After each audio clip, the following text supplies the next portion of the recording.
Joking man. Kasi diba, yun nga. So, yung, lalo na nung time na nagkaroon tayo ng misunderstanding. Asa nun? Nung PBB days? Ubay. Ay, Kasi yun naman talaga yung malala eh, di ba? Sobrang nasaktan ako. Tapos hindi ko talaga kaya. As in, hindi ko talaga kaya. Tapos, sabi ko pa, nung time na yun, sabi ko, shucks, parang hindi ko na makakausap ulit ng kung paano kami ni ate ko ulit before.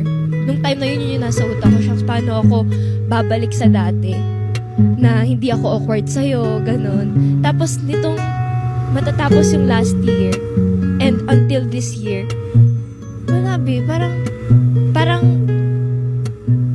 isa ka na sa pinaka gusto kong, alam mo yun, parang isa ka na sa pinaka nakakasundo ko talaga na, Actually, ako din. diba? Parang